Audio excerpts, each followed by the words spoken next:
अस्सलामुअलैकुम, welcome back to my channel. उम्मीद करती हूँ कि आप सब ठीक ठाक होंगे। आज मैं आप लोगों के लिए बहुत ही ज़बरदस्त सर्दियों के स्पेशल बेसन के मसालेदार पराठे की रेसिपी लेकर आई हूँ। अगर आप लोगों ने सर्दियों में ये पराठे नहीं ना खाए तो फिर आपने कुछ भी नहीं खाया। इतने स्पेशल मज़ेदार से चटपटे से चटखारेदार से पराठे ये बन के तैयार होते हैं।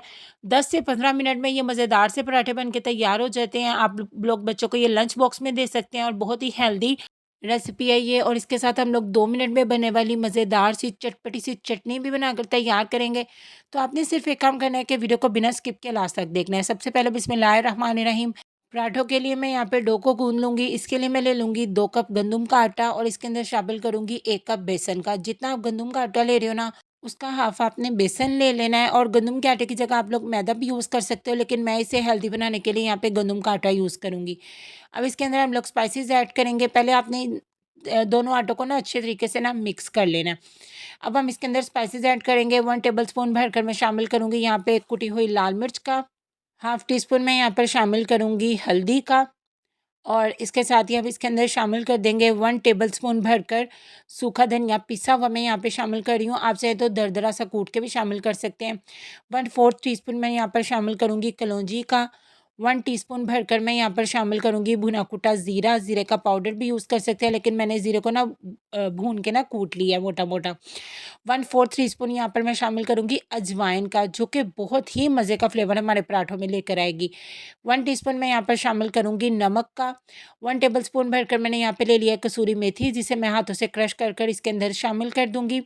और अब मैं इसके अंदर शामिल करूँगी हाफ़ टी स्पून चाट का मसाला, ताकि ये बहुत ही चटपटे से चटखारेदार से बन के हमारे जो पराठे हैं वो तैयार हो। 2 टेबलस्पून मैं इसके अंदर पिघला हुआ घी शामिल करूँगी। देसी घी का भी इस्तेमाल कर सकते हैं, लेकिन मैं यहाँ पे ना डालडा घी को पिघलाकर शामिल कर रही हूँ। इससे क्या होता है, पराठे बहुत ही खस्ता बन के तैयार होते हैं। हाफ़ टी स्पून मैं यहाँ पर शामिल करूँगी लहसुन अदरक का पेस्ट। अगर आपके पास यहाँ पे लहसुन अदरक का पाउडर है तो आप वो भी यूज़ कर सकते हो। 2 टेबलस्पून तकरीबन यहाँ पे मेरे पास है चॉप किया हुआ प्याज, वो मैं शामिल कर दूँगी। 2 से 3 टेबलस्पून हरा धनिया चॉप किया हुआ है, वो शामिल कर दूँगी। और यहाँ पे 3 से 4 अदद हरी मिर्चों को मैंने चॉप करके रखा हुआ है, वो मैं शामिल कर दूँगी। अब इन तमाम चीज़ों को अच्छे तरीके से पहले आपने मिक्स कर लेना है। उसके बाद आपने ना थोड़ा-थोड़ा पानी ऐड करके नॉर्मल टेम्परेचर का पानी लेना है आपने, और इसकी एक सॉफ्ट सी डो लगा लेनी है, जिस तरह हम लोग पराठों की लगाते हैं। जब तक मैं यहाँ पे आटा गूँध रही हूँ, अगर अभी तक आप लोगों ने मेरे चैनल को सब्सक्राइब नहीं किया तो अभी जाके मेरे चैनल को सब्सक्राइब कर दें। वीडियो अच्छी लगे तो इसे लाइक, शेयर और कमेंट करना तो बिल्कुल नहीं भूलना।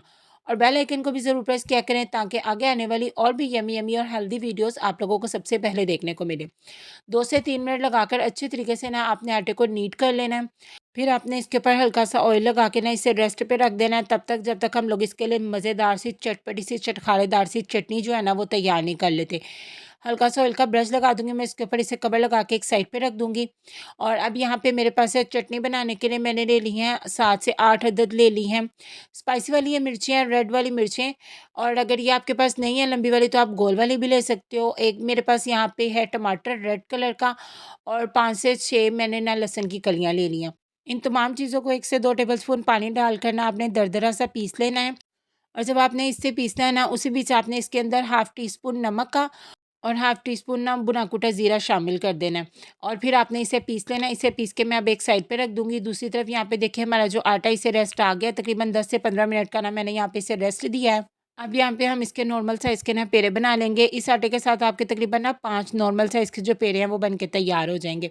जल्दी-जल्दी इसके पेड़े बनाकर एक साइड पे रख लेंगे, और बाकी पेड़ों को मैं कवर लगा के एक साइड पे रख दूँगी। और एक अदद पेड़ा ले लेंगे, इसे अब हम बेलना स्टार्ट करेंगे। बेलने के लिए यहाँ पे ना आपने जहाँ पे जिस काउंटर पे आपने इसे बेलना है, हल्का-सा उसका आटा डस्ट करना है और आपने ना इसे बेल लेना है। इसकी थिकनेस कितनी रखनी है ये भी मैं आपको दिखा देती हूँ। इतना सा नॉर्मल थिकनेस का ना आपने जो पराठा है ना वो बेल लेना है। जिस तरह एक रोटी बेली जाती है ना, सेम उसी तरीके से, बट आपने इसे ज़्यादा पतला नहीं बेलना। तो अब यहाँ पे तवे पे इसे सेक लेंगे। पहले आपने इसको गरम तवे पे डाल देना है। अभी आपने ऑयल या घी का इस्तेमाल बिल्कुल भी नहीं करना, मीडियम आँच पे आपने इसे सेकना है। और जैसे ही एक साइड पे हल्का सा ये कच्चा पक्का हो जाएगा, इसकी साइड को चेंज कर देंगे। दूसरी साइड पे भी प्यारा सा हल्का सा जब तक कच्चा पका नहीं ना हो जाता। घी का इस्तेमाल आपने अभी बिल्कुल नहीं करना है। जब ये दूसरी साइड से भी हल्का सा कच्चा पका हो जाएगा, फिर हम इसके ऊपर ना घी अप्लाई करेंगे। मैं यहाँ पे घी का यूज़ कर रही हूँ, वही बात सेम आप डालडा घी भी यूज़ कर सकते हो और यहाँ पे आप ऑयल भी यूज़ कर सकते हो। और आप चाहो तो इसे एज़ इट इज़ सूखा भी सेक के खा सकते हो, बहुत ही मज़े का लगेगा ये। लेकिन मैं चूँकि बेसन के मज़ेदार से मसालेदार से पराठे बना रही हूँ, इसलिए मैं यहाँ पे इसके ऊपर घी को अप्लाई करूँगी। दोनों साइड्स पे प्यारा सा गोल्डन कलर आने तक के लिए हम अपने इन पराठों को सेक लेंगे।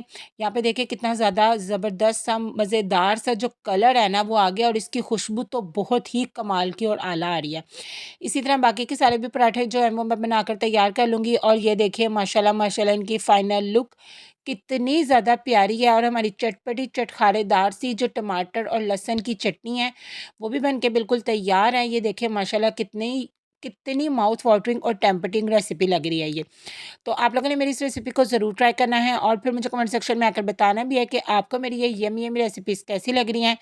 दुआ में याद रखिएगा, अपना बहुत ज़्यादा ख्याल रखिएगा। अल्लाह हाफ़िज़।